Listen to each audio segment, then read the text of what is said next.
You're watching Time Warner Cable's Local Edition. I'm Brad Pomerance. Our guest is Bernard Parks. Mr. Parks is a member of the Los Angeles City Council, and I guess we're going to talk trash today. Let's talk trash. I didn't realize that there's a big controversy brewing about the pickup of, should we call it commercial trash? Commercial and business trash. And business trash. What's the controversy? The controversy is that historically, the city of LA has picked up trash at single-family residences and small apartments. And people that own businesses like apartment ownership and commercial were able to go out and secure trash pickup by their own negotiation. And as I understand it, the Bureau of Sanitation wants to change that. They want to change that so that if you own a business or you're in commercial, that you then will be within one of 11 franchises, and you can only get service from that one franchise. And that will then dictate costs and a variety of other things, and those are the tensions that are going on now. Could one argue it's almost like a health benefit exchange in that there's bargaining power in groups, and as a result, the group can get a better rate as opposed to an individual negotiation? Well, what the owners of apartment buildings and commercial buildings are saying is just the reverse. They now have the leverage to negotiate with a variety of people that can do their business. They can get very specific kinds of services, and they are able to address the quality of the costing by the fact that they can negotiate. And if you turn it around, you could end up with a standard price without the specific needs that you have. So as we speak today, the issue is pending. It's going through the city council. It will be in council in November, and it will take, if the exclusive process moves forward, it will basically take about 5 years to implement.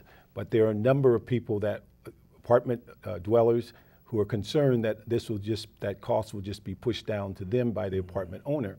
We'd ask the public to be aware of it, monitor it, be it city council, because this is an issue that could impact their pocketbooks very severely. Also impacting pocketbooks for Los Angelinos is pensions. But arguably there's good news on pensions. There was some serious pension reform passed by the city of Los Angeles. Let's remember that the state passed pension reform, but they're CalPERS. This is LA City has its own pension. Well, we had two things. One, recently the city of LA residents voted on a pension reform for sworn. That was in March. Now there's an ordinance to change the pension for civilians. And, but again, we need to be aware that these pension reforms will gain significant dollars over time. It will not make necessarily a big impact on the current general fund, because you must then only address new employees once they come on. That's part of the Constitution. You can't look backward. That's right. I do want to ask you that there was some controversy because as pension reform is being passed, the City Council is voting to extend a tax holiday for new businesses. And, you know, some folks have argued, wait, if we're extending a tax holiday, why should we be doing that while we're cutting benefits to our workers? Well, the whole premise of a tax holiday is you're attracting new businesses that you have no access to now. You give them a number of years to come into the city, and then they begin paying taxes after a certain period. Has that worked? It appears that they are getting more businesses in the first 3 or 4 years that we've tried it. They've not completely analyzed and determined the overall impact. But the issue is that the attraction of business is why that's in place.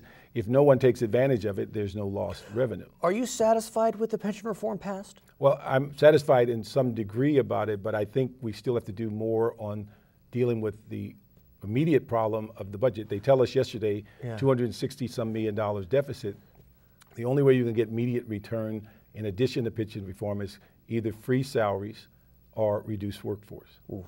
And that's something that can be very scary for the many workers of the city of Los Angeles. True. Okay, his name is Bernard Parks. He is a member of the Los Angeles City Council. My name is Brad Pomerance. I want to thank you so much for watching Time Warner Cable's Local Edition.